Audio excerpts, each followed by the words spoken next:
more of a learning curve, so it's a little bit stressful at the beginning, but you'll work through it, and then it's awesome. Yep, and so, as just kind of introduction, we already did that, kind of about us. These are the two robots that we actually pre-CAD'ed before we actually ever built the robot. Peter's robot, aka Zebra, the one we made in 2015. And then Zenith's our last year's robot, Jacob, was like, okay. So, those are the two robots that we made with Jacob, do you have trouble finding?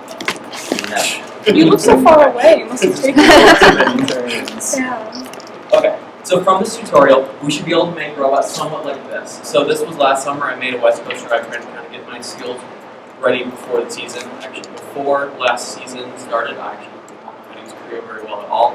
I actually worked with Jordan on making this actual drive train this summer, and that's actually kind of how I got me started on the CAD for this. And then in the future, you can practice. With practice, you can make something like this. This is a swerve drive. That's each wheel is specifically independently driven, and the entire frame without the motors is only 5 inches because it is cheap. We're going to just try to give you the tools to work through this stuff and figure it out yourself. The goal is to kind of give you the information where you can sort of work through problems yourself. And like obviously you won't do this today being able to make that, but you'll do this today with enough tools to kind of work through that. So that's the game plan. And so the two main softwares we'll be using are Creo Parametrics, which is our main software for sketching, assembling, and creating drawings. And then in the future, if we have machining capabilities, we'll be able to make software or make programs that will make parts for us in CNC mills. And then our next software is PVC Windchill, and it is the main software for all the files. So we will be, this specific tutorial will not have Windchill in it because I do not have signups for everyone right now for Windchill. And that can happen probably in a quick session during school. Yep. Okay, so this I'm going to quote myself here. I'm going to say, PVC Creo makes easy things hard and hard things easy. So it really is, when you get started with it, the easy things seem way harder than they should ever need to be. But when you get to the more difficult stuff, like assembling, at least in Creo, is a whole lot easier than it ever is in Inventor. So that's why I say that it makes easy things hard and hard things easy. I kind of hit on the same point that I was talking about with it being just kind of a learning curve to start and then super easy down there. So we're going to try to go past that a little bit. And then also, this pretty quote, the world is run by those who show up. That's kind of how we get people that actually spend a lot of time on the CAD model. If you actually show up, you'll have things to do. And if you know what you can, if you know how to actually CAD, there'll be a lot more for you guys to do. Okay, so I'm going to just kind of quickly go over the main controls of Creo. It's kind of weird on how you actually have to use your mouse and keyboard to kind of manipulate the entire model. So if you press Alt and middle click, it rotates the model completely around one specific point. So if you're in a model to start with, there's actually, when you have the model open to start with, you're actually always rotating around the middle point of the CAD model. And if you hold Alt and middle mouse click and drag around your mouse, it will allow you to pivot specifically around one point that you're kind of trying to look at. So if I'm looking out on the side view, you pivot around that instead of pointing the entire model. That makes sense. We'll find a lot of time once you do this huge assembly is trying to get, say you're constraining something, getting to the faces you want to access is really tricky because there's a lot of stuff in the way. And so knowing the shortcuts really helps. It's not super crucial to know now, but. And when we get So to, should they be taking notes? I will actually have this PowerPoint that they can have, and also I'll be putting this up when we're actually working with Creo. Okay, perfect. Okay. And then control middle mouse click and translate the mouse up and down is another function for zooming in Creo. So there was this time when I used Creo last year that I was not able to zoom at all using the mouse wheel. And so that's just another way so that you know that if you need to zoom in your part in and out, you don't, if your mouse wheel is not working, you can actually use that. And then control middle mouse click and translate your mouse left and right will actually translate your entire CAD model in 2D space. So instead of us rotating the entire CAD model where we can actually see any part, we're actually only going to rotate what we can see in like a clockwise or counterclockwise rotation. That makes sense. Not really. A lot of these will just make your workflow faster, but they're really not necessary. So like, don't be trying to memorize all these right off the bat. You'll pick them up as you go, sort of. And then shift middle click. This is probably the most important one of all of Creo. This allows you to actually pan the screen left and right and up and down. So you're not actually somehow working on your CAD model in the bottom left-hand corner and you can't figure out how to move it somewhere else. Shift middle click is probably the one you'll use the most, if any. Yes. Okay, and then these are secondary controls. These controls are just something that you'll use more when you're in assemblies. For highlighting geometry, going through the next part, next phase. I think we'll show a lot of this. Yeah, we'll show a lot of it. But the case in point is there's a lot of tools you can use, especially in assemblies, that make stuff faster. But we'll go through that as we're actually assembling. And if I'm going too fast for any of you and you just like want any more explanation, just let me know. So I had a demo in there, but we'll do that a little bit later when we actually get to CADing. So we're going to talk about cost right. Yeah, cost kits for consumer off the shelf. Basically, it's anything you can buy as a consumer that's pre-assembled, pre-built. You could pretty much build an FRC robot with all cost parts or very close to it, which is kind of the way A16 builds our robots. We use as much off the shelf as we possibly can. But that means you have to know where all the resources are for the different parts that we use. So the three websites that we typically use are VexPro, AndyMark, and McMaster-Carr. So those are the three websites you'll probably use, but most of the time you'll probably use VexPro. VexPro, we can build almost our entire robot straight off VexPro. You might take a little bit of random parts that you get from AndyMark, and the McMaster-Carr just for your basic parts that you need. Generally, it's like the hardware comes from Yeah. McMaster-Carr or anything that's pretty specialized with McMaster-Carr. They've done a good job. They have a lot of them. Okay, so we're going to do actually a quick game here. And so the point of this is that we're actually going to go to each of these websites and we're actually going to try to find the CAD models for these parts. So if you could go on the I don't have internet. You don't have internet? It's the guest. I have it. I thought it didn't work, so. Huh? Okay. It's very limited bandwidth. Yeah, so, and that's why we're not actually downloading things. Right. We're just going to the page and trying to find it. So like, Yeah. yeah. Why don't you have them working pairs on Okay. this? Yeah, so only, the goal is to go to these three websites and try to find where you download the file for each of these three. right. So work together so we limit the amount of bandwidth per second. Perfect. So that one of you is going to have to do it. Right. So in which case, close your Wi-Fi so you're not draining bandwidth. Oh yeah, I mean connected. Yeah, but you don't want it searching. Close your Wi-Fi. Because it's going to keep trying to.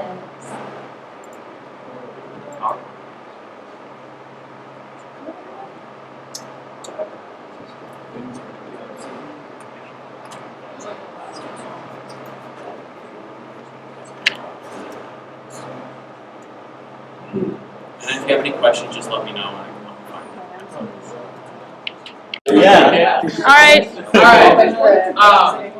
So each of these sites has their own way that they where they put their CAD files, but they all have them. So that was kind of the goal of this, is to kind of figure out where everything was. So starting on VexPro, if you go to their main site and go for the tab for motor and electronics, there's a channel XRX you're looking for. Basically, just go down to the bottom of any VexPro page, and you'll find it as a CAD models tab. Click on that, there's your CAD model. So you download that, and now you've got the channel XRX. On AndyMark, it's very similar. You just go to wheels, and then you'd select Omni wheels. You'd select Omni wheels, and that will bring you awesome. So if I selected Omni wheels, it will look. I pick my size, which is 6-inch, and then just click on the files, and it's going to bring you to a page that has the CAD file right there. And kind of the hardest ones with master. The way I recommend doing it, if you have a part number, is just to search your part number. That's going to help with a page like this. And if you look, it actually has a little CAD crosshairs. If you click on that, this will bring you to a page where it gives a lot of detailed information. It'll give you drawings of the part and stuff. But it'll also give you a CAD file. So if I click save here, it'll give me that CAD file. So You want to that's, save it as a step. Yeah, you don't want to save it as a step, but so there's different options you can use and whatnot. But that's how you pull files from all three of those sites. That's probably half of our design process is just finding the parts, downloading them, and getting them into models. So now you know how to do that. Any questions about that before they move on? Did everybody get at least one of those to work? Yep, Allison. Don't I got it on my lie. phone trend, so there. Okay, that works. You wanna Can't be do that in the real shop though. Don't let them move on till you got it. You good? Awesome. Next. Okay, so So we showed how to do that. yep, now we're actually going to get into kind of the actually part of Creo where if you have it, we'd like you to have it open. So we're going to go through and we're actually going to start making a sketch. Okay, so I'll give you a second to just make sure you have Creo open if you have it installed. If you don't, then you just have to look on someone else. Peter will end up actually, we'll go through and we'll do everything that we're showing kind of here afterwards. Well, he doesn't get it. But if like Two projectors. How do you put it in over extra? I haven't expected anything, I just plugged it in this video. Peter, how tall are you? 5'9". Why I have did the torso like a 6-foot person though, so I don't know if that counts as something. Beef? What, Jack? Question, why do you need that? I'm making. But then when you have like the legs of them, I can't hear you, but I'll Don't worry about it. I'm really short in there, but I'm not actually that. Okay. Alright, Okay. so Creo's open by this point. Do you guys, everyone have Creo open that has it? Those that, Still installing? those of you that don't, just look over on someone that does. How many people, raise your hand if you actually have Creo installed right now and working? Oh. Okay. We can make that work. Yeah, so Those just of you that look over on people that do have currently installed. Alex, Yeah. go over my. And I'm gonna like install. We can look at it. Yeah, do you want to switch over ones like Andrew and mine are computers and writing? Okay, so That's once not Creo's mistake. open, Yeah, have you made some like, put them with your desktop?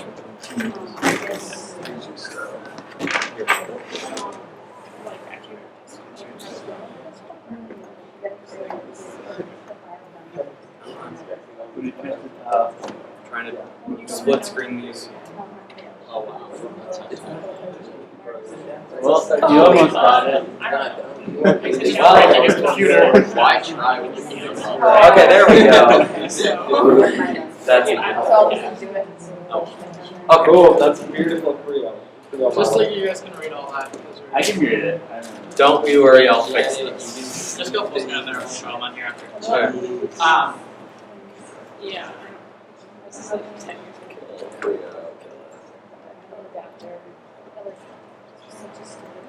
Okay. So on the top left corner, you're going to select New.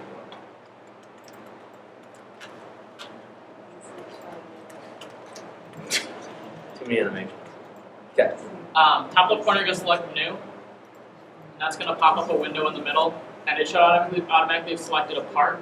And then you're gonna type a name for that. You can't use spaces. Or Use hyphens, use underscores. yeah. Those are your kind of your two options for spacing out words. Or you can piss everyone off and just type it all as one word, which I don't recommend. Please don't. The goal is to name it something that like you can look in the file directory and be like, oh, I know what that part is. So don't like try to think it out because it'll save you time later. There is a part on this year's robot that I named arm attachment bar to mount.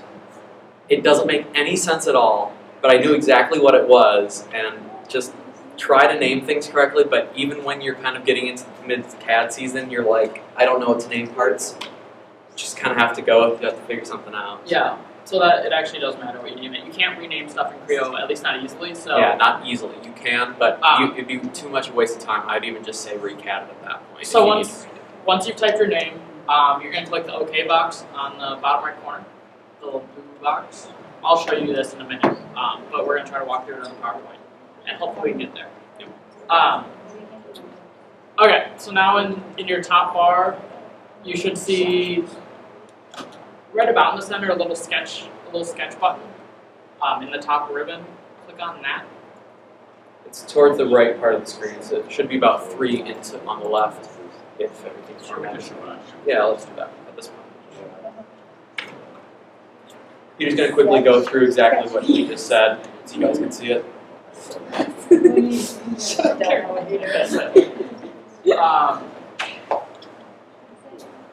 we've Any second. There we go. So we've created a new part. Now the goal is to create a sketch. Basically, the way Creo works is you're going to do a sketch and then you're going to extrude that. You're going to give it depth. And so you're either going to add material doing that or you're going to take away material. And so the first thing you can do is to make a sketch that we're drawing our profile that we want to extend. So the way we do that is we go up to the top on this little sketch button. Is everyone sort of here? Everyone's created a part? Yes. Y'all yes, paying yes, yes. attention? Okay, so we're going to click the sketch button. And now it's going to ask which plane you want to sketch it on.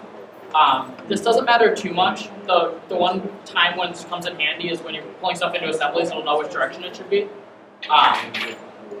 So either you have the front plane, the top plane, or the right plane.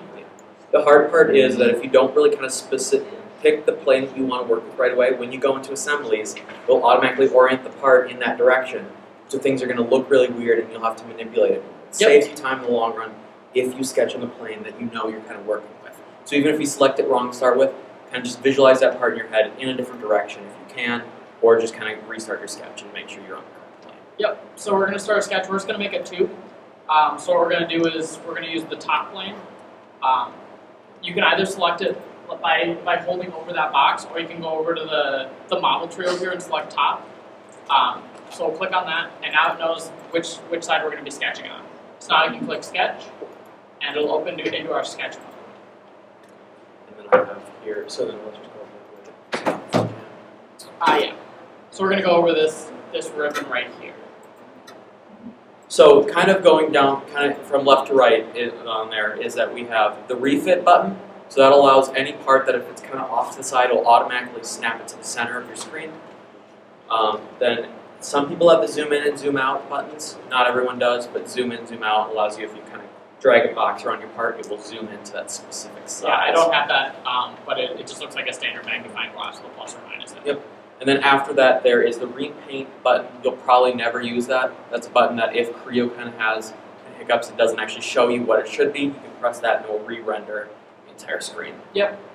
The display style, that allows you to say if you just want a hairline kind of outline of everything. And that's probably what you will choose to modify if your computer can't handle Creo in kind of its highest settings. Yeah, this is the best way to make your model less intensive on your computer, is by adjusting these settings. Yep. Shading with reflections, obviously the most intense, down to wireframe, which is the easiest for your computer to Yeah, handle. I almost always use shading with edges. It's kind of easiest to see things. That's because my computer can handle it, but if your computer can't handle it, probably no hidden, probably, or Yeah, no hidden hidden. line. No hidden is probably the best way to go. Yeah. That's what I'd use. Wireframe is sometimes hard to see what everything's going Yep. on it. But it's easy on your computer, so there's options there. And then the button after that is your orientations. So this allows you to quickly snap to left, right, up or down, top or bottom. If any of you took IED in 9th grade, that's kind of like that model cube that was in the top right of Inventor. That's basically this, but just not. So once you have a 3D part, this is really, really useful. Yeah. Then after that, it's just kind of some basics that just you'll probably never use. The last two, actually those three are sort of. Yeah, so all three of these this is whether you want your planes to be shown, whether you want your axes to be shown, whether you want your points to be shown.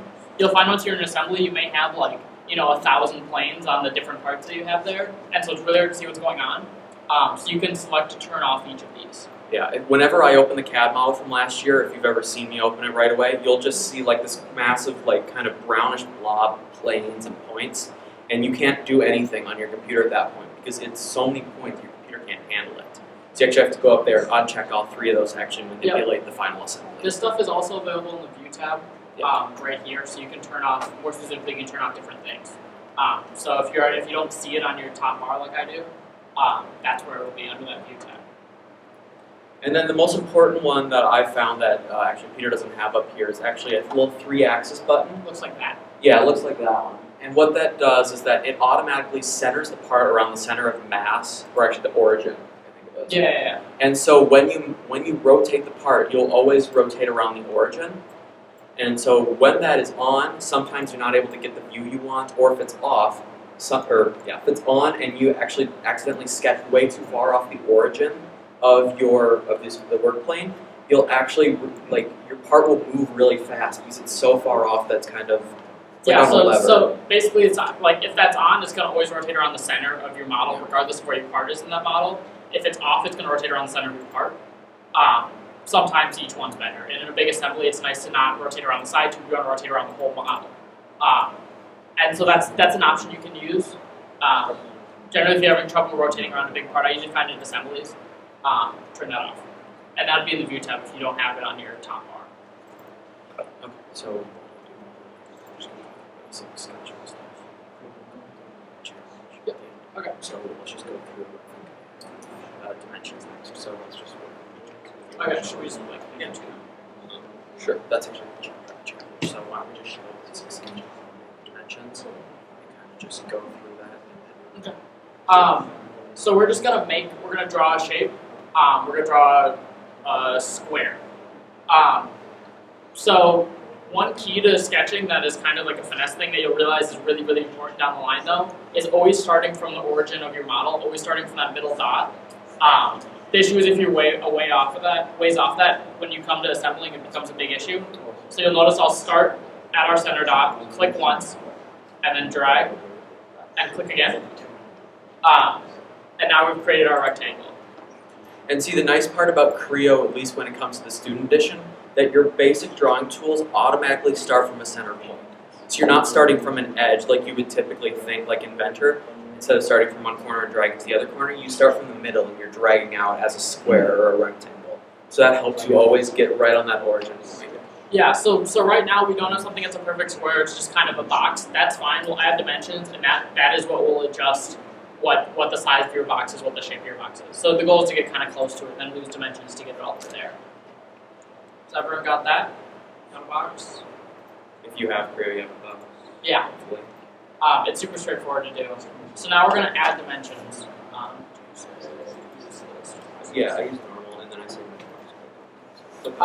yeah, so we're going to click on this normal with the dimension sign above it, and that's going to drop dimensions on your part. So now it's got those dimensions that you can edit. And when you're in this normal tool, you can just double click on any of the dimensions and change them. So we're going to make this box 12, and then double click on the other one by 12. Creo automatically starts making parts really, really large. Something that's like this big on your screen could be something like 300 inches. Yeah, for whatever reason, it just defaults are very large. So you'll find in every model you end up shrinking it down a lot. If you want to zoom in, use your mouse wheel and scroll.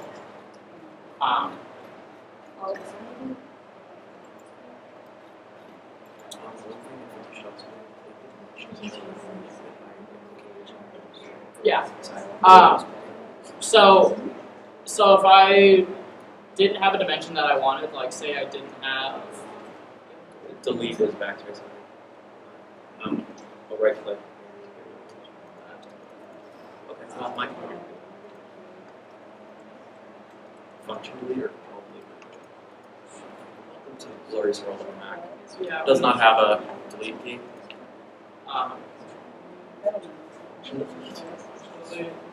We don't know how to delete dimensions. I'll show you how to add dimensions. Yeah, we'll add a dimension on the side. Yeah. So if you wanted to add another dimension to your part, say it doesn't have a dimension you want, or it has the goal of Creo is it's going to try to fully define your part, so it's going to give you all the dimensions you need to make that part, but it might not be the dimensions that you have. So like say you're trying to make a right triangle and it's only defining, to the peak, but you want to define from the center of the peak to the side or something. Creo will let you add dimensions to adjust that. The issue is you're going to over-define your part. So you're going to have two dimensions that would both change the side of one thing, which will break the other dimension, which means over-constraint. So you'll see it'll throw an error when I do this, but I'll show you how to work it. So you're going to select, once you're in your normal dimension tool, you'll select one face of your part, hold Control, and then select the other face, and then you're going to go between the two faces and press in your center wheel, and it's going to add a dimension. So through this error, it said two dimensions conflict, which basically means we have two dimensions that are trying to define the side of one side.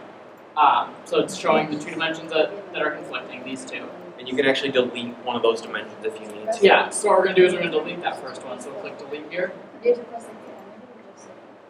And now we have a new dimension. Yep, so now we dimension on this side. Has everyone got that? Do you have any questions? So we need to go through that again. I have it in words as well. What's that? I'm lost. You lost. Alright. Hey Jason, do you think you could help him out? Is there a way to tell a diagonal distance on? Yeah, so what you have to do, you want to show us? So if I want normal, I can select just the point of the corner. I'm going to hold my command, or control, sorry, I'm on Mac. And you can add that dimension. Notice how it's having an issue again because we're conflicting this dimension, but if I click delete, now I can adjust based on that. And also, wherever you middle mouse click, wherever your cursor is on the screen and you middle mouse click, that's where it's going to place the dimension. So Peter's always been kind of placing it in the middle.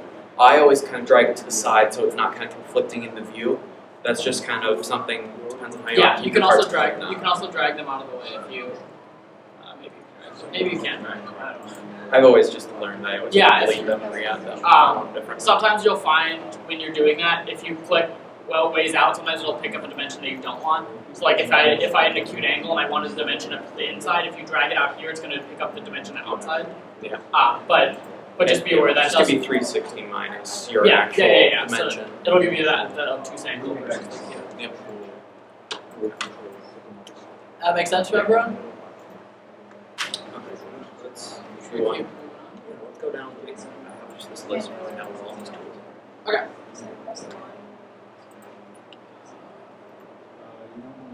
Okay, has everyone got that? Do you have any questions?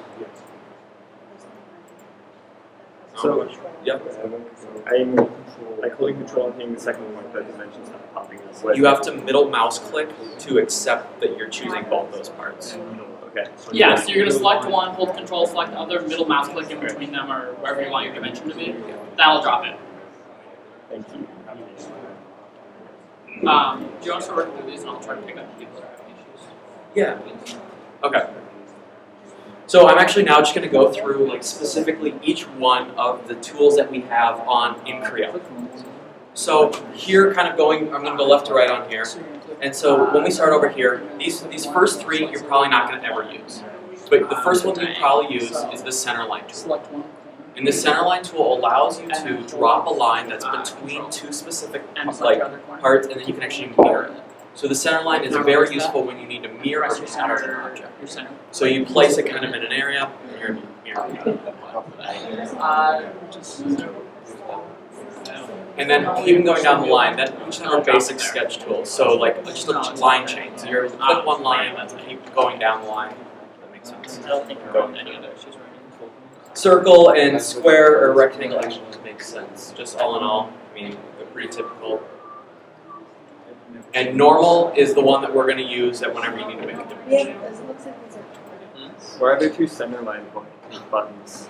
It's because of how it sets them in different portions too. So we have the sketcher portion here that allows you to have multiple different things. Also the datum portion. So they kind of fit into two categories. So it places it together. That's just kind of You how can it, adjust all this in settings if you decide you don't want it there. I don't know why. This is the default that that Creo sends out to, or PTC sends out to all their students. This isn't actually the like full version. It's similar to the full version. It just doesn't have like things aren't centered on points when you're using the full version. And then also there's the 1x1 tool that looks like your mouse. That is the tool that you will use if you need to select anything like specifically in your CAD model. So if I need to select the dimension here without actually editing it or move it around, I press 1x1, and that allows me to drag the dimensions around. And going down to more, fillet text, and then here's the rest of your drawing tools. So if you need a spline, an ellipse, an arc, any of those. Basically, with the amount of building that we have and capabilities in our shop, you will probably never use anything but the rectangle tool. And anything else you'll probably need to do, you'll probably end up drawing with lines and dimensions. It's just kind of how it is. But the one that is important in here, let's see if I can find it, the palette. That allows you to make like a specific geometric shape. So for the first year of CADing for us as a team, we did not know that you could actually do a hexagon. So we all went through and did the dimensions and angles by ourselves, and everyone was complaining, oh, Creo can't do different shapes. Well, we found out that it actually is in the palette dimension, palette portion here, and we can select up to a 20-sided isohedral, whatever. And so we can select that and go through there. So if you go to more and kind of scroll down, you can see there's a thing called palette. Delete segment is probably another one that you'll use every once in a while. That's whenever you need to make like lines and some part of that line is no longer needed, you click off the edge and it will delete that portion of the line. And those are kind of your main parts. If you see the constraints part up here, just like an IED, it kind of shows you where everything kind of attached together. Like how to make things like coincident with each other to make two lines automatically touch, or make things parallel with each other. Okay, there's that. I kind of went a little, I kind of just gave you a lot of information there. Are there any kind of questions through any of those tools? Do they need time to stop and play with them a bit? Sure. Yeah. So why don't we just take a couple minutes? You can just kind of mess around with any of the tools in here. Just kind of get your basis with using Creo. See if you can rotate things, see if you can That's kind of change dimensions, see if you yeah. And if you have, I'm just gonna walk around to make sure that everyone's got what they need. Put it into, and what we're gonna have to do is, with our sketch selected, we're gonna go up and click the extrude button, and you'll see it's trying to extrude your part. And so you can, up here you can adjust the distance you want to extrude. So if we want this to be a cube, you can do 12 inches. And this is for the first time that you'll kind of manipulate the part kind of by rotating it by using middle mouse click. Yeah. So if you press your mouse wheel, in and then move your mouse, it'll rotate your part. So it'll make it easier to see what you're actually extruding. Yes, Caroline. In the absence of a mouse? What? Is it possible in the absence of a mouse? No, there's no way to actually use PC Creo without a mouse. Yeah, it's almost impossible to do. I think you can. Right, you have extra mics, right? We are currently using both of them up here. We can switch between the two, I guess. We could go without a mouse there. Yeah, you might need it for the presentation. Yeah, actually, let's just get that mouse because this is what we're making. Yeah, it's basically impossible to cut without a mouse. You can sort of do it, but. I accept and value. Have you selected the sketch? Yeah, you can so select the sketch itself in the like in your file, like you can do that, or you can actually just kind of click on the actual output. Is it worth the experience? So extrude right at the top. There should be under, I think it's features, model. Maybe you want to do something? Yeah. That's awesome. Where is extrude? So. No. I think it's under. I'm I trying have to do There is one. Okay, so to do this again, with your sketch selected, it has to be selected in this model tree. So if I'm selected here, it's not going to work. Select your sketch, and then extrude's right in the middle of the school tab. It's also in the model tab if you need it right there. It's not letting me do that. Okay, it's something wrong. So you click extrude, and then you can change which distance you want to extrude. You're still not out of your I don't know, sketch. 13 inches. I'll do it. You have to finish your sketch. Okay. Click OK, and then you can go. Does that make sense? Thank you. And then you click your green arrow, it's going to make it a solid shape. I lost it. Yeah, what happened? Where is it? Okay, let's do a show. The same thing happened. I'm just going to do out bunch. Okay.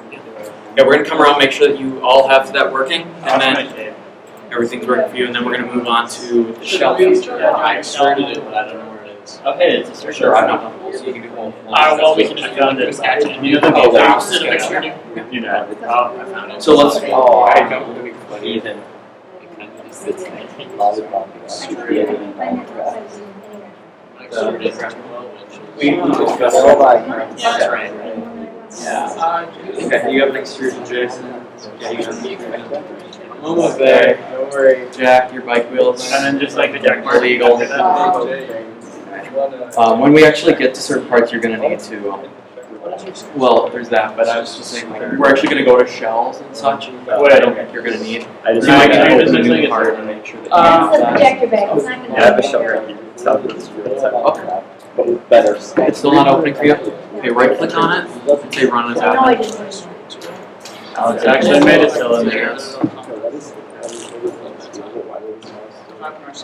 Here, it's broken for some reason. Can you sketch things on I Creo? don't I don't know why my brain is Surfaces, I mean. The project will follow along with No, checks but you and can all. click, so you guys can write it. Okay. So now with Looks like this everyone's good. selection on the left side. No dice? Trent, mine's a cylinder. So, for achievers. I don't Yeah, go for so- achievers. I guess I can skip it. Oh, calm down. I like sucking all the stuff in there and then giving it to someone. So, We're like still doing this. Get it, Trent, you hate I was turning it back on. I hate all of you. It's not all what you Equally. Yeah, right. You think I'm great, though, right? I would,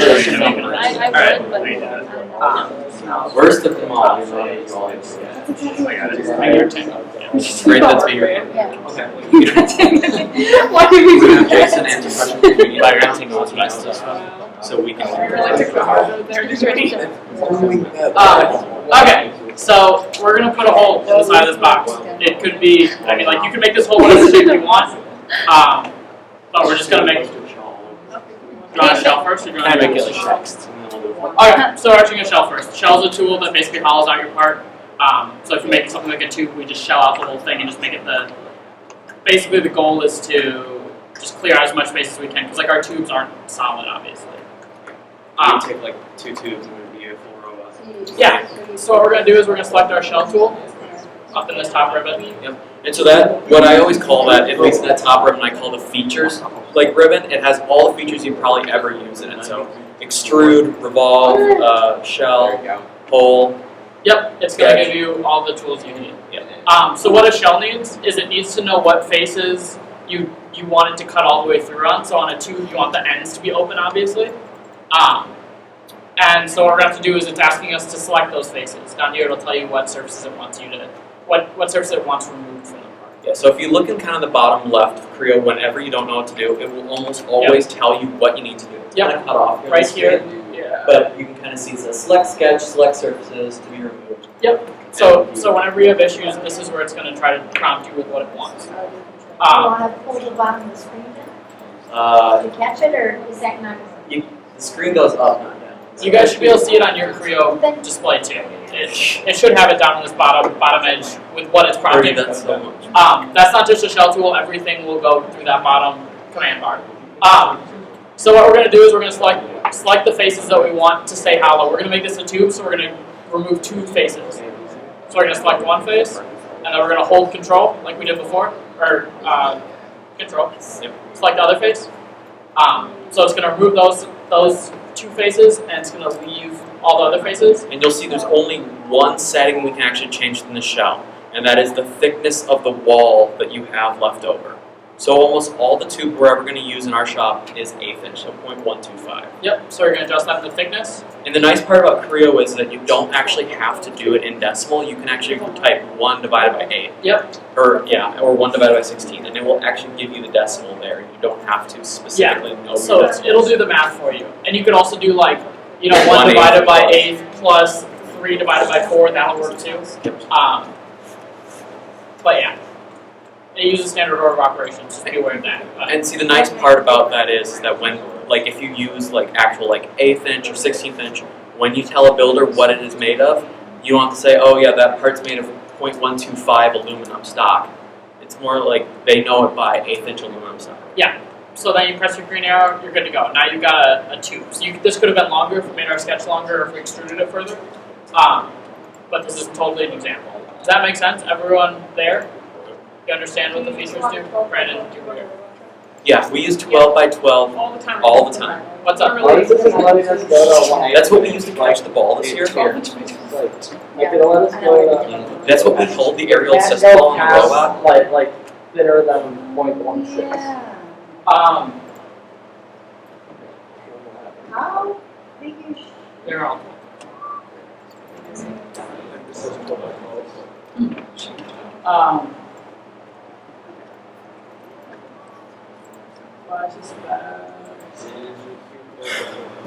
Yeah, it's tough.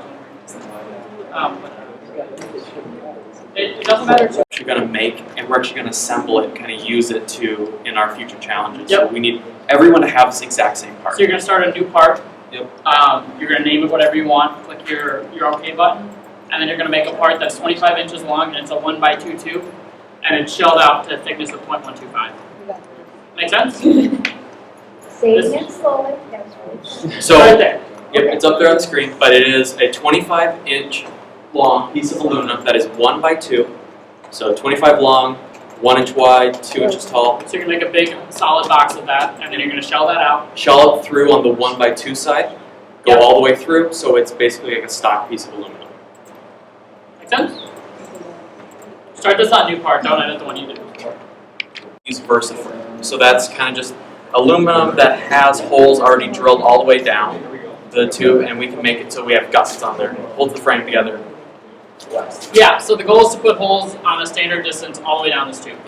So kind of the steps that we have are you have to create a sketch, you have to draw what you want to pattern on there. Actually, I'll just talk about this as you Yeah. put it there. Yeah.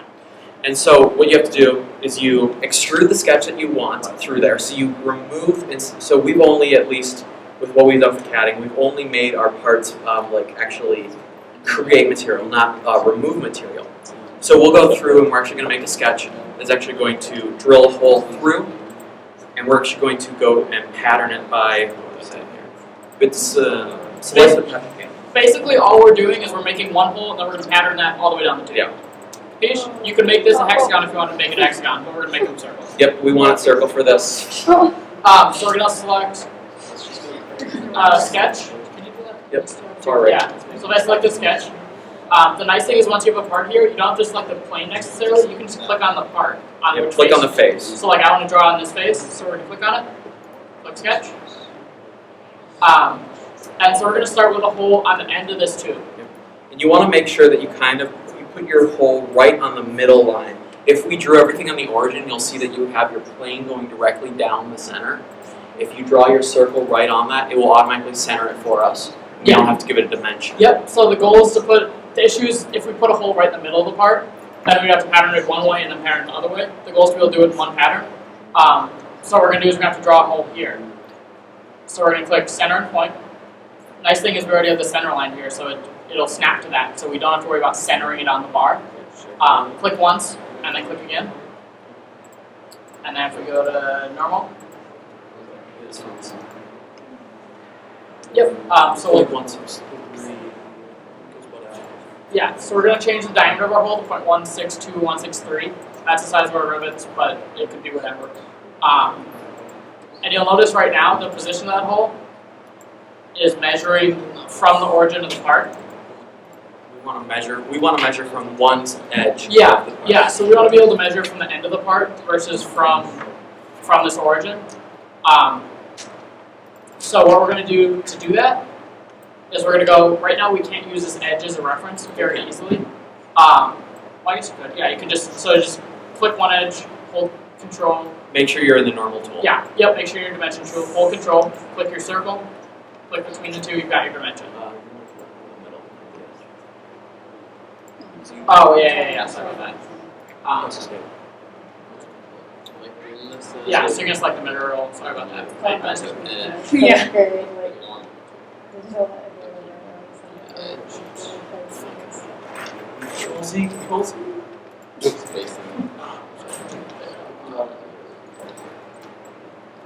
Do you need me Now we're gonna put it 0.5 inches from the edge. No. Yeah. Okay. All right. How you guys doing? Getting You there? guys have that? So you got a whole half inch from the edge. You want to go up there? There you go. It looks like 3.5 inches. Your cursor. So let's go to the normal tool. Oh, crap. This one.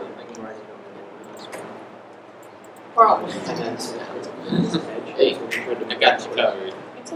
Oh, you have Boston? Yeah, no, it's not Boston. bad. So Yeah, I think I have one. We're gonna use that. Let me take out those two. So you want to put one side there, then right there. press hold control, and then click the next point step.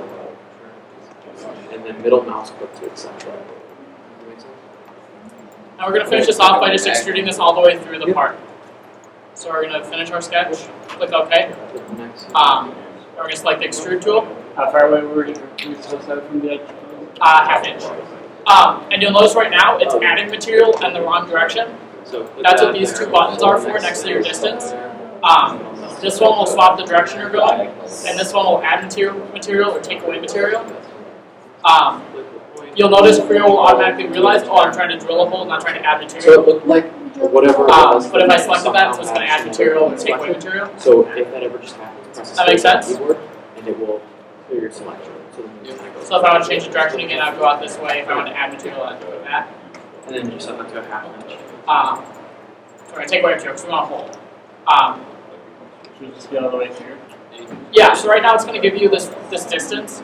Obviously you want a 2-inch hole because you're going all the way through the tube. So let's change that to 2. And if you click the X mark, you should have a hole all the way through. Make sense? Everyone have a hole all the way through the end of their tube? Yes? Oh, sorry, I see mine on the longer side, so I just restart. Yeah, just delete that sketch and go back and do it again. Alright. Everyone good to go? Any questions? Why is this so Alright, so now we're going to work through the pattern tool. So we've got our initial one that we want to pattern. Now we just have to duplicate it a bunch of times. The only other way to do this would be go and make a sketch and put 25 holes, which I've done before. It sucks. That's the beauty of the pattern tool. Yeah, that's the beauty of the pattern tool. It's going to make your life easy. And Creo does it really well. Yeah, so we're going to go into the model tab. You'll have to have your extrude selected in the model tree, and then this pattern should light up. This pattern tool. So we're going to click on the pattern tool, and it's going to open a menu. Yeah, so the first thing I always do is go up here and select direction. What that's meaning is I want to send it in a specific direction. If you wanted to do if you wanted to put them around in axes, like if you want to put holes in a wheel, you could also use axis. But direction is generally what we're going to use. So select direction, and then you can select the long edge of this part. That's the direction you want to put holes in it. Parallel to kind of the direction you want to go with any line, any kind of. Yep. So we're going to select that. Now it's going to pop up this. It's showing a red arrow. So it's showing that we're going to add another hole the wrong direction, right? We want to add a hole on the tube, and that's adding a hole off the tube. This black dot is where the next hole would be. So what we're going to do is we're going to press our arrow that's going to flip the direction. So now it's putting a hole in the right spot. And then we're going to need 25 holes. Yep, so right there, that allows you to pick your quantity. Yep. Right there, and then the one over from that is your distance between repeated points. Yeah, so the distance between each of the holes. Yep. So we're going to put that at 1 inch. So that should have a hole every inch all the way down the tube. If you check, it does. Yep. It's not actually going to show you the actual hole until you set the sketch. Yeah. Until you set the pattern, and then it will check. Does that make sense? Oh You should not see. no. What is that? Okay. Let's get you some glasses. We'll get there eventually. And you'll find if say we made a part and we only wanted some of these holes, you can actually click on the black dots. They'll turn white. That means it's not going to put a hole there anymore. So if I didn't want that one, I didn't want this one, I didn't want this one, now it's not going to put a hole there. But if they're all black, they're going to put a hole there. And then you click your check mark. Look at that. Now we've got holes everywhere. And so, one kind of quick thing about this is that if, let's say we put all those holes in first and then we did our shell, the issue that you're going to have is that you're going to end up with, there's not, the holes actually you're not going to be able to see all the way through your pipe. Drag your shell full up.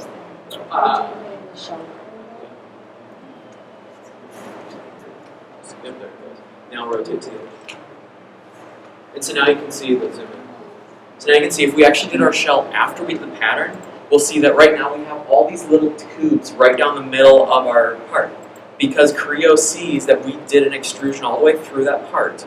And now it's actually going to use that as part of the aluminum that it's kind of... Yeah, so it's going to make hollow around each of the features you already have there. Yep.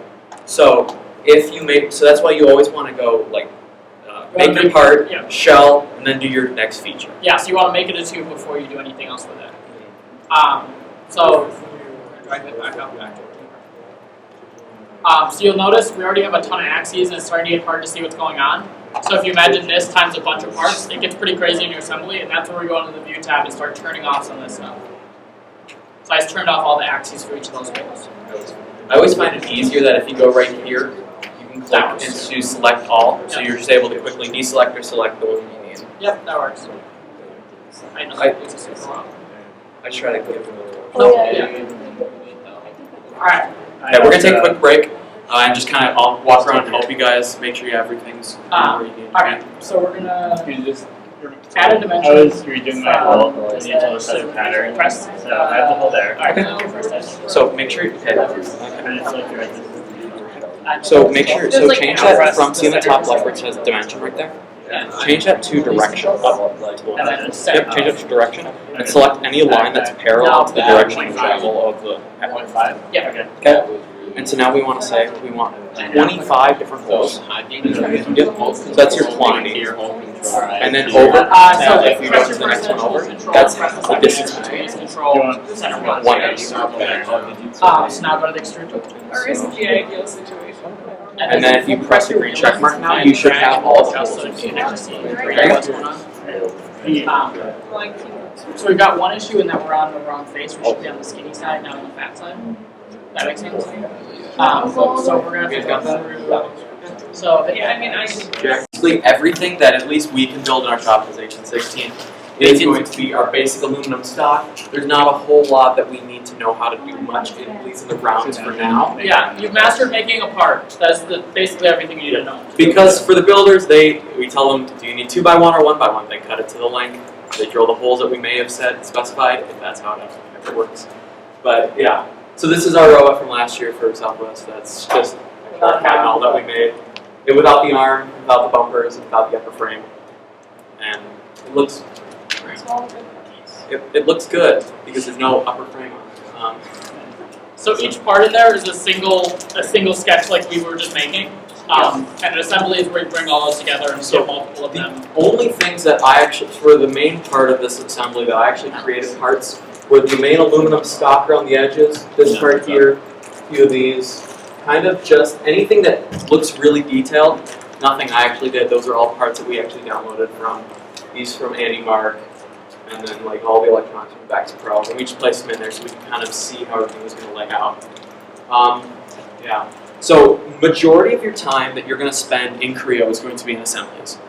Making parts is something that any of those parts that I actually made up there probably took me, maybe a minute, 2 minutes to make, and I spent about a week to 2 weeks actually putting the entire assembly together, making sure everything worked. Yeah, so you'll probably spend like 10% of your time actually making parts, and the rest of it's just pulling in other assemblies from COTS parts and just assembling.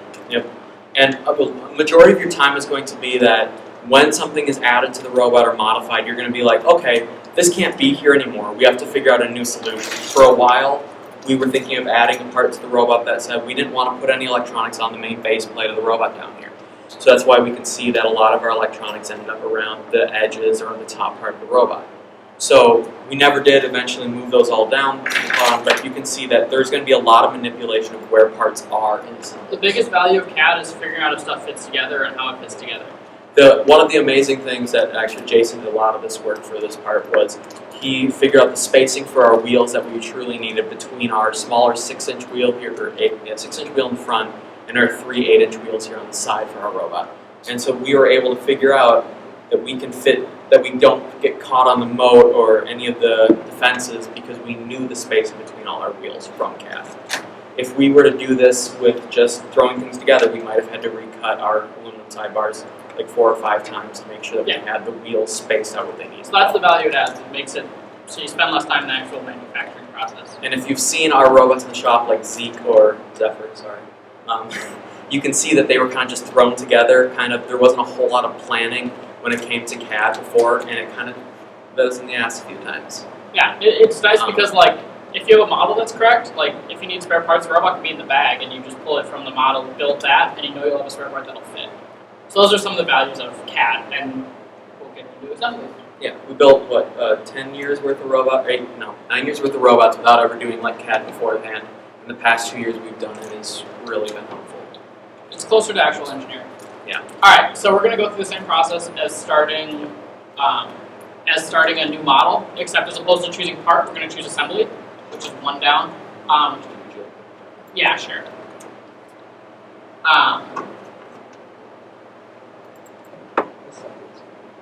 So you're gonna. Just give this. Yeah, I know. So again, also with all of Creo, no spaces in naming the parts. Make sure you name the part from this pop-up window to save you a lot of time in the long run. Yeah. When we get in the future, in September time, when we go through this again, where we actually go through and use wind chill, it's going to be very important because once you get to wind chill, you don't want 100 parts just named part 1 or random numbers. Yeah. So you call that assembly final or whatever you want it to be. But this is probably going to be working a lot of the time, so think it out. Click OK. So in an assembly, you can't actually create parts. All you're doing is bringing parts together and creating constraints that lock them to each other. So it's going to start with a window of no parts. Shoot, I have to go back. I'm going to go back and save the parts I So made. I'm just going to kind of talk through the assemblies while he's getting that done. So whenever we create an assembly, make sure we have a name, and after that, we have to take our first part that we created. So in the top left, there's a little button that says Assemble, and it looks like kind of like a yellow L. Yep. And then what we do is we select that, we'll click on our first part, and then we'll select OK. Yeah, so you'll have to have saved your parts that you were making before, that tube that we just made. And then you're going to go through and find it and select Peter didn't actually name his part, so we can see that it says part 0002. So once you have 200 parts, this becomes an issue because you can't tell what anything is. One thing that'll make your life a little bit easier, if you select views, you can change the thumbnails. So it's going to give you a picture of what your part looks like. That'll help when you're looking at effects for a model that has really weird part names. And unlike Windows, the actual search feature in Creo is actually good. Yeah, it works. It works well. If you ever try to search anything in Windows, it's absolute garbage. So we're going to select our part, click open. Yep. And so this first part that we get in here is the one that we're going to build our entire frame off of. Yeah. So what we have to do is we have to set it to default. Yeah. So that fixes it in space so it cannot be manipulated by any other parts as we put other parts in there. Yeah. So everything is going to be constrained to another part, but when you have no parts, you need a first part. So that's the only one that's going to take this default constraint. Yep. And so that thing where Peter just clicked there is where all your constraints are going to be. So you can see in there that now it's at default, we can't change it to anything else. But there'll be like 10 different types of constraints in here. Yep. And actually, I have a slide that goes through. Keep in mind, you can't delete this part, or everything else that's constrained to it is going to break. And also, another kind of major part about this is you need to know what is your first part and what part's not going to change. Mm-hmm. I had an issue last year when I changed our default part in an assembly, and it screwed up the entire assembly, and we had to redo it. You have to know what parts aren't going to change or they're not going to change. If they change, they're not going to screw up the rest of them. Yeah, and like sometimes you just can't avoid that. Sometimes you have to change that default part. If you do, generally what I do is I'll go into the assembly and I'll just hide the default part and put a new part over top of it. It's not the best way of doing it, but it saves you It'll time. keep it from breaking. Yeah. So we select the default, it turns orange, which means your part's fully constrained. It's good to go. That's the goal for every part we put in. This one's the only one that'll only take one click. Press your check. Good to go. Alright, so now we're going to put another part in. We're going to take that exact same part. So this is actually working on challenge 3 that I have in here. So what we're working on is we're actually going to assemble these two parts perfectly at the corner. Yep. We'll Perfect. This is later. So we'll do one and then do the other two. Alright, so you're going to select the same part that you're pulling in. We're just going to make this a square, so we'll do 4 of the same part. Click once to set your part down. And so, yeah, right here you'll see this kind of, what I call like a gyroscope basically. Yeah. You have you can manipulate your entire model in all 6 degrees of freedom. Yep. Up and down, left and right, forward, backwards, rotate around, pitch, roll, up. Yep. So all 6 degrees. And I'm going to go ahead and turn off my planes, just because they start getting in the way. And so normally you might touch that axis thing once or twice just to kind of help you align up. But after that point, you'll just use constraints and it will snap it to each into a part. Yeah, so you'll notice right now it's set on automatic. That means it's going to try to figure out what it thinks you're trying to do with it. Which means right now all we have to do is select 2 faces that are constrained to each other. So we're going to put these 2 faces and we're going to try to get them on the same level, which will mean the height will be correct. That 1 degree of freedom. Actually, before we do this, I want to switch over to one thing. Okay, that's fine. Okay, so as this switches over, I'm actually going to explain what each of the constraints are, because as we go through this, you're probably gonna see at least 3 of these, and 3 of them aren't gonna make they're not gonna make sense what they specifically do. Okay. So as we go through here, we can see that these are your main constraints. The one you're going to use most often is probably going to be coincidence. So that's going to make 2 faces always be on the same plane with each other. So if Peter was to have a part that's here and one here, when we make them coincident to make top faces, they will align them perfectly together like this. And as we go through the assembly, we will see that that little gyroscope that was kind of in that cab model will actually start graying out some of those directions, showing you that you can no longer manipulate that part in that direction. So the goal is when everything is completely assembled, you'll not be able to move anything from the gyroscope. Everything will be gray. So a coincident means 2 planes that you selected are on the same level. So that means could be faces are face to face, or they're opposite of that. But the planes you're selecting will be on the same level. Distance is sort of like coincident, but what it does is that it gives us an offset from those 2 faces. So if we had a piece that were at a corner together, but we wanted it in 2 inches, we could set a distance between the face here and the edge face of the other part. Yeah. And that would allow you to translate it in 2 inches, Yeah. and it gives you that overhang from your front. It's distance with it's coincident with an offset, basically. Yep. Angle offset, you'll probably see this a few times. You'll probably never use it, but if your parts, when you're in there and you have your gyroscope kind of set at the angle from the first part, and you kind of set 2 faces to try to either be coincident or distance, you'll see that it will say angle offset, and it's going to give you an angle between the 2 parts. You'll probably never use this because nothing that we truly do is going to be at an angle where you need to assemble it. Everything that we're going to do is going to be somehow constrained at a right angle. It's pretty logical, though. I mean, angle it's going to create an angle between the 2 faces you select. And so when that pops up, just say, just select either distance or coincident. Yeah, and you'll see that. And normal is one that we probably don't use all too often. It's going to just set any kind of part you have at kind of a 90 degree and just kind of fix it there. Yeah, so it's like perpendicular as opposed to parallel with a coincident. And in parallel, that's the kind of the same thing. If you don't want the part to kind of be fixed to it by a distance, but you want to line up the same, that's what you use the parallel constraint for. So that's only going to fix kind of your rotation along one of your axes in there, Basically, but won't fix like one of your distance. Generally, you need 3 constraints to lock down all 3 degrees of freedom. There are some exceptions of that, like if you put, you have a shaft, you're putting it through a hole, you can shut down a couple of degrees of freedom in 1 constraint. But generally, we'll use 2, or 3 rather. So yeah, should we talk to it? Yeah. So that makes sense on all of those. Any of them that I actually need to explain a little bit differently at all? That make sense? There's also motion constraints that will let you be able to like pull parts and move parts. So if you have like a cylinder on your robot and you want to see if your collector's going to get all the way down, you can do that. I just recommend you look up YouTube videos when you're trying to figure out how to do that. I can show it to you, at least in our cab model from last year. I have our arm on it. That, if we have time at the end, I can show it to you. So to start a constraint, it's going to be an automatic. That's awesome. It'll probably get it right, but maybe not. So we're going to select 1 face. Oh, are we Well, so everything looks a different color, so purple, blue. Oh, So gotcha. I don't know what orange is going to look like. So we're going to select 1 face on the part we're trying to constrain, and then 1 face to our default part. And so the goal is to get these 2 faces on the same level. And you'll notice it's set it to angle offset up here. We don't want that. We want it to be coincident. So just hit your down arrow, click coincident. And now you can see that on that gyro on the bottom, we can see that that line is now grayed out. Yeah. So we're no longer able to move that part up and down. We're in a fixed position. Does that make sense? So we've done it once. Now we're going to try to do it again. So this time we're going to try to put the side of the tube coincident to this face here.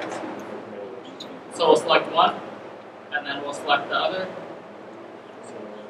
and bang. And there you go. Now we only have the ability to move that part in one direction, and that's forward and Yep, backwards. and it's still that pinkish purpley color, which means it's not fully constrained. Yep. So now we're going to select this end, and we're going to select the face. Why don't you give that one a distance also? I did. No, you should. Let's give it a distance. Oh, okay. So we don't want that coincident. We're going to put it as a distance. So change that to distance, and we're going to move it, say, 3 inches. So yeah, as you can see there, right next to where it says distance up there, you can set the distance between faces. Yep. So we set it at 3 inches. If say it was going the wrong direction on us, like if it looked like that, then all you have to do is change the sign in front of your number, and it'll adjust it. Yeah, just give it a negative. Yep. So we're fully constrained.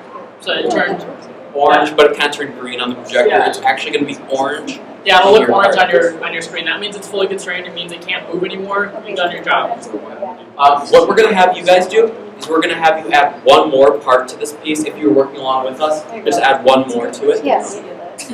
We're going to walk around. We're going to make sure that you guys get this. Yeah, so- these assemblies are important. So either add another one of these pieces or add another one of those. Yep.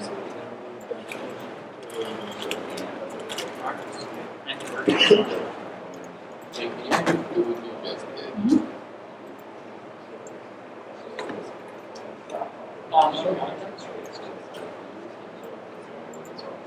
So what we did is you clicked OK before you had to fully constrain. Generally, like this You can't do anything. but yeah, and then Okay, so- Constraint sounded automatically, like it gives you this different menu. What you want to do is select this box next to the lightning bolt one. Now it's back to what you're used to.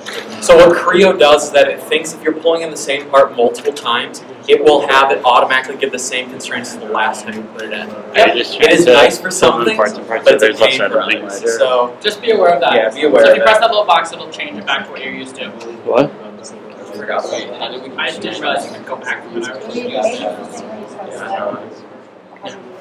I had to research it once.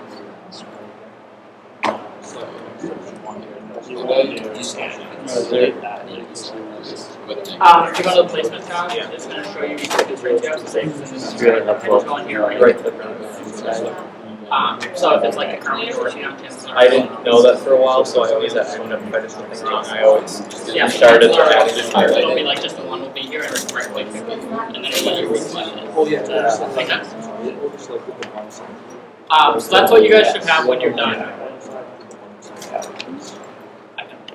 So I have a drawing that has, 3 views of our part and dimensions on it, so they can take it and build it. Yeah, I did. Yeah. Okay. I'm sure you can switch over to this computer. Alright. I've emptied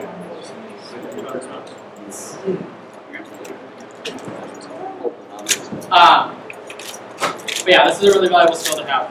Yeah. And it's an easy one to not have, so pay attention. Oh, my 3D mouse works in this. Okay. Okay. So creating a drawing, I'm just going to kind of quickly go over this in the PowerPoint to start with. So what we're going to do is it's basically the same way as we start everything else. So I'm actually going to just Alt-Tab and I'm going to switch to... Let me just open Creo. Just give me a second. I'm going to just open up the final assembly. Oh, okay. And I'll just take one of those. Which takes it. I probably done this earlier. It's easier to CAD on this computer than that one. So. Chill.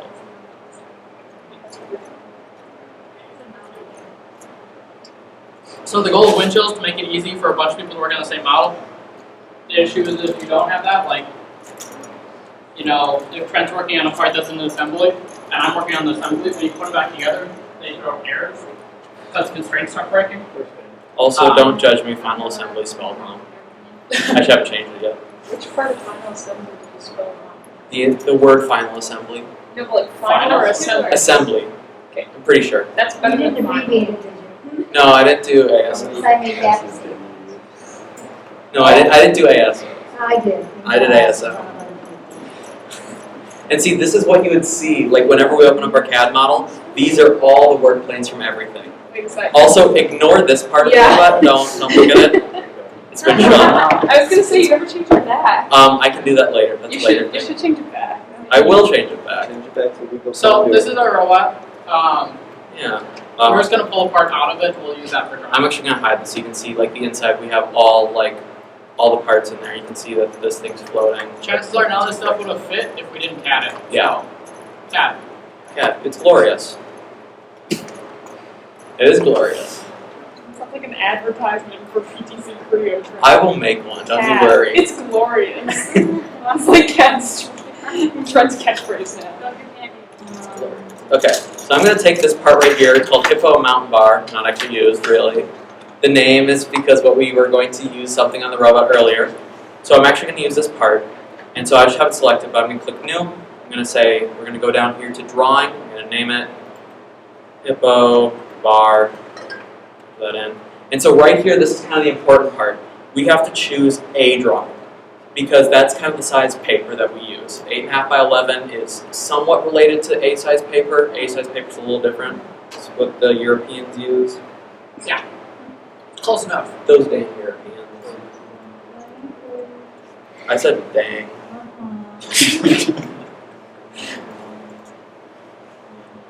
This is being recorded, right, Caroline?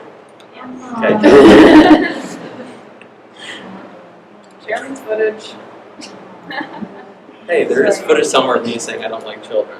I don't know where it is. Well, I haven't. Yeah, that would have to get. You're not looking at me and saying it though. That was part of the chairman's video that I was looking for. Actually, that's the entire robot. Look at that.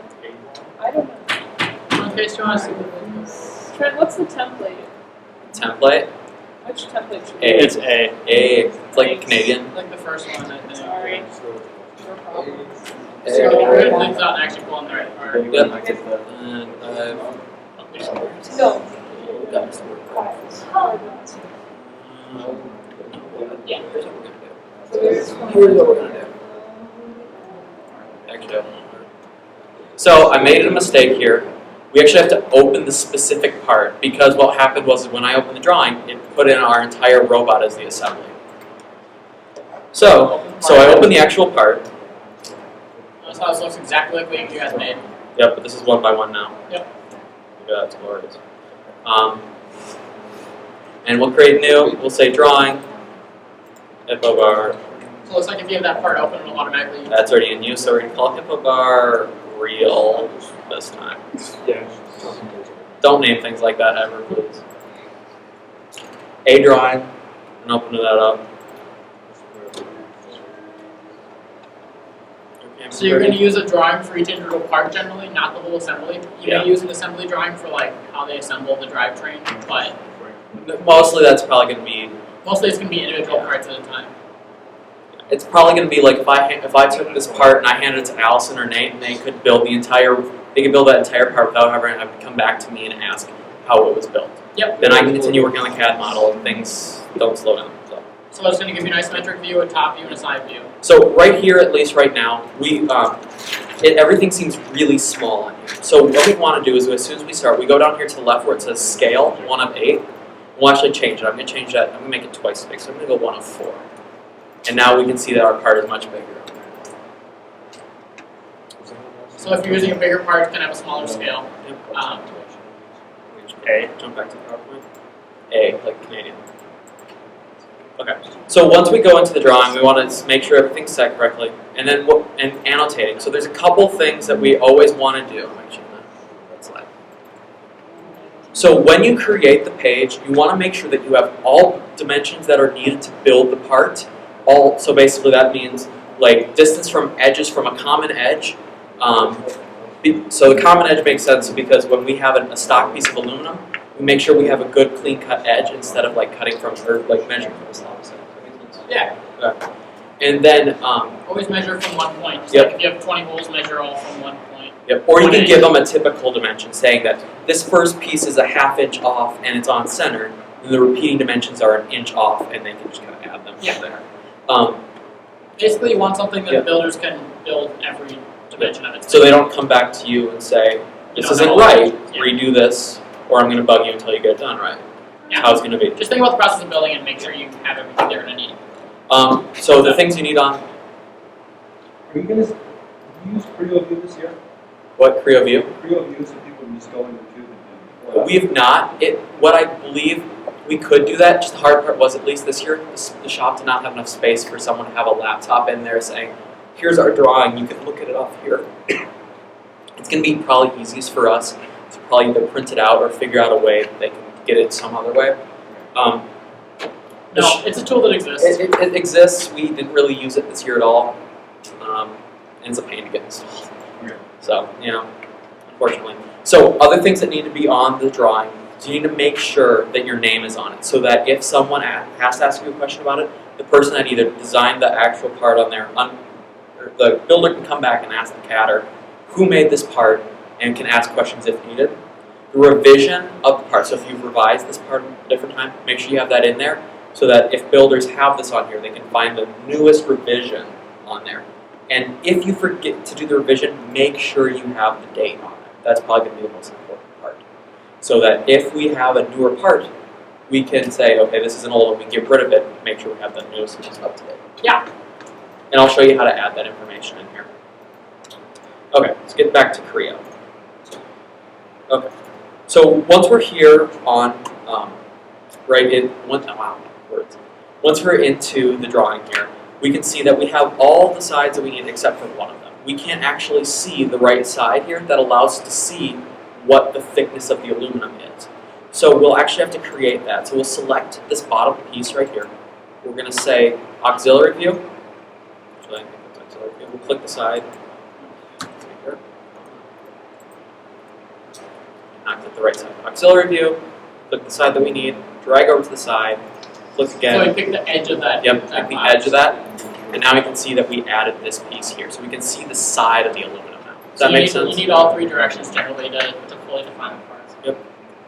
And so now once we're in this, we'll go up to the annotate tab, and we'll go in here and we'll start dimensioning.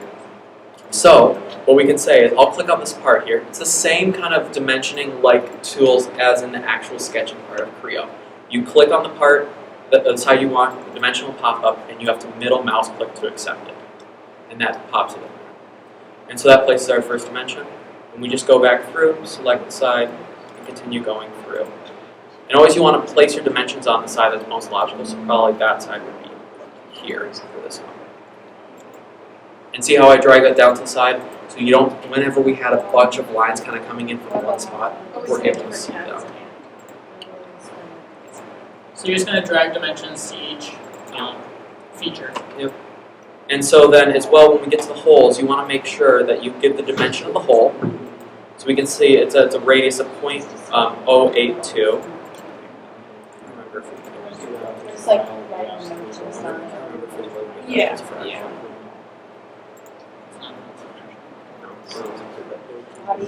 Okay, so once we have that, that's going to give us our radius, which is. And so what we want to do is we want to make sure that we say from this first part's going to be a little bit different than the rest of them. So we have to make sure that we get in here and we select the other side, and we're saying from the center of this hole we are, or it's not perfect, but would technically be a ½ inch from the edge. So in this case, this part was not perfectly on a ½ inch; it was 0.419. And that was probably the case of specific. That's where it had to be. Yep. So you'd go and continue doing that for. What I would do is once you get to, you do the second one and you say, okay, you have from this line, you click the middle to the next one and you say, okay, this one is now 1 inch and 1.419 after that. And so those were probably all the dimensions I put for each one of these holes. Because they're typical all the way, so I would actually add a note in here and I would say, all holes are typical, and you can just say 1 inch apart. And that's what I would just say in there. Just say, okay, all the holes are typical, they're 1 inch apart, and you don't need to give you a dimension for each one. Because the builders will understand, okay, from my last hole, it's 1 inch farther down. They'll just mark it on the aluminum, and they'll drill the hole. Makes sense? Normally, the builders will never build a part that has these holes. We'll buy the stock pre-drilled. Or we'll make a rookie do it, either or.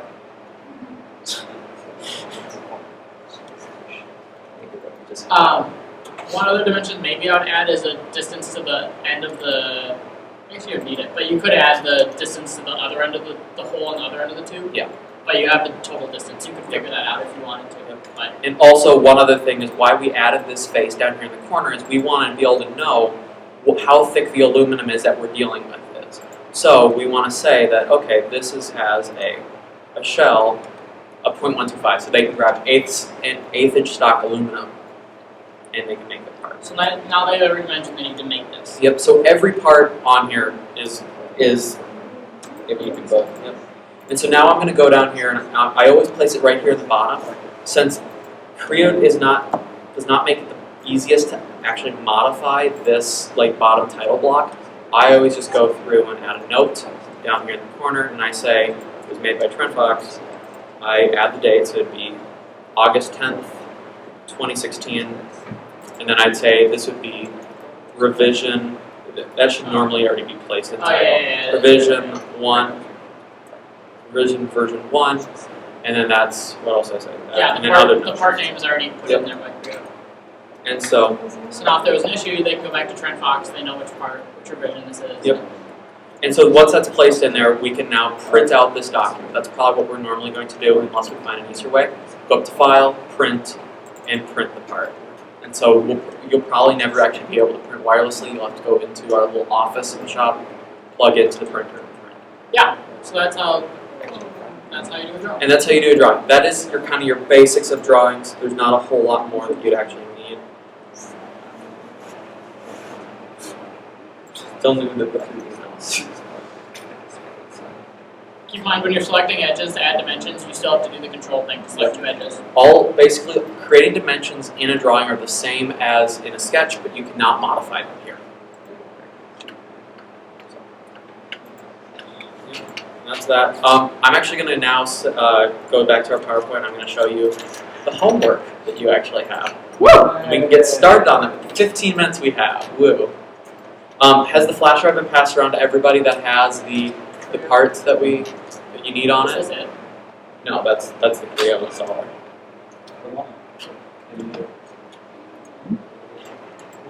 I haven't downloaded the code. I Hey, Trent. downloaded parts so I You can think grab Marie it. knows enough to do the homework?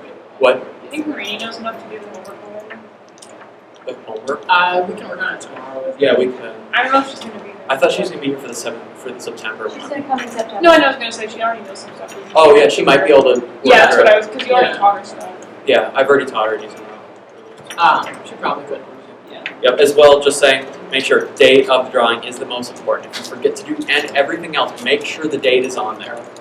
Just so we have the, when we actually have the correct part. Yeah, which is. You guys have a software? Are you? Did you guys all work along with me as we did those dimensions at all? Or Is everyone okay? yeah, if, We all where we are? otherwise we can go through and make sure you guys actually have them all yourself for the drawing. Because at least for part of the homework, one of the things is we'll want you to create one of the parts that we have that you make in your final assembly to have one drawing at least. Okay. So at this point, we've learned all the basics you need to kind of use Creo to the extent of being able to make a drivetrain for something that we've used. So this is kind of just stating the homework that we have.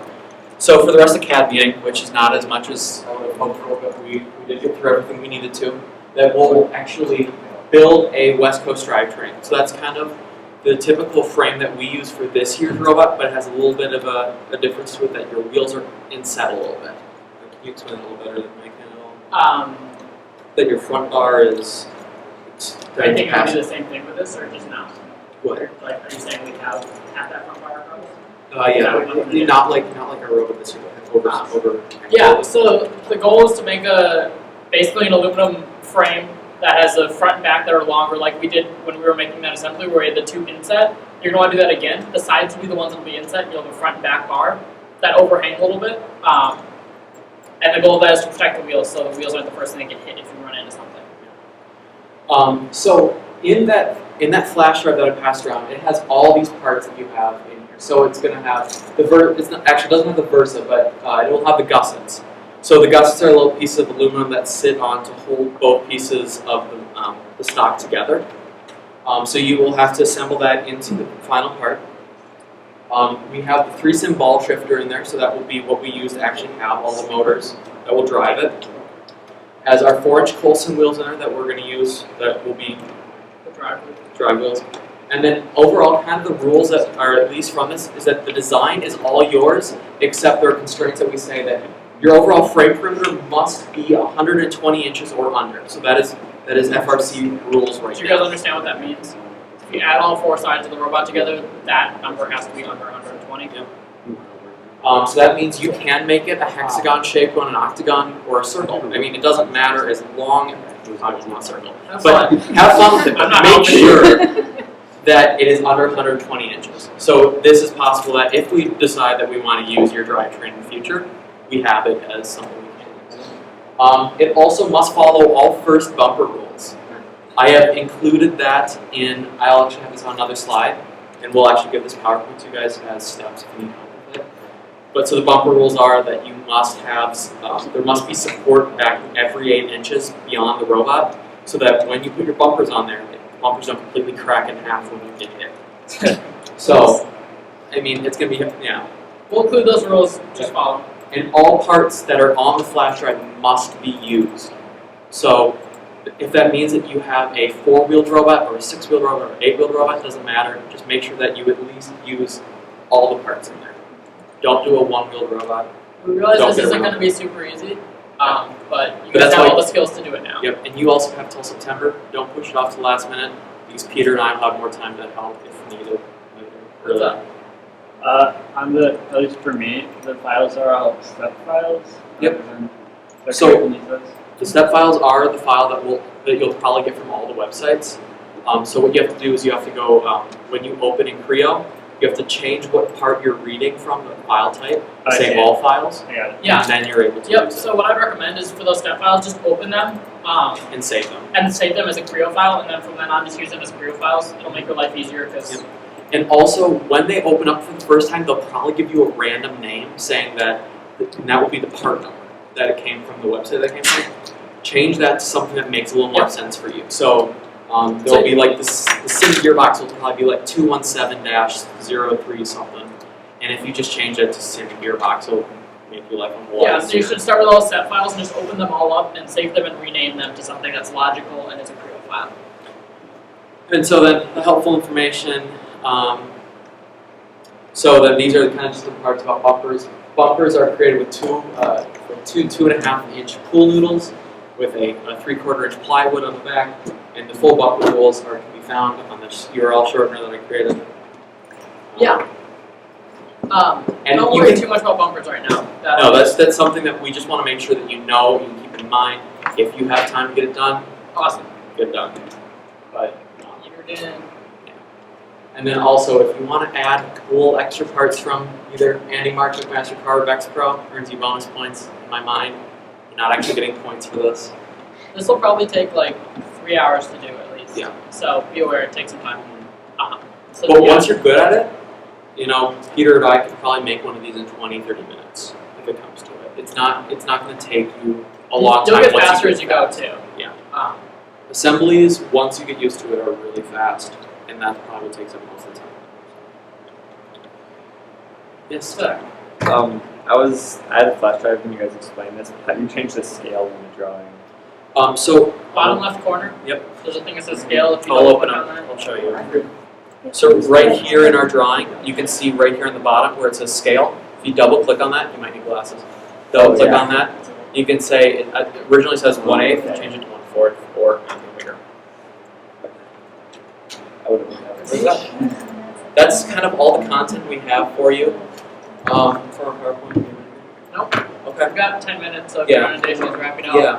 Otherwise, if you have questions about this homework, please get it done. It will really help once we get to build season and it comes time for you guys to actually help us out with getting the CAD model done. We don't want it to happen again where kind of it was, at least the past 2 years, it was either me or Peter that kind of did most of the CAD model. We want it to be something that the team does together and everyone kind of learns from it. You guys have all the tools now to Yeah. make one of our robots, so. Yeah.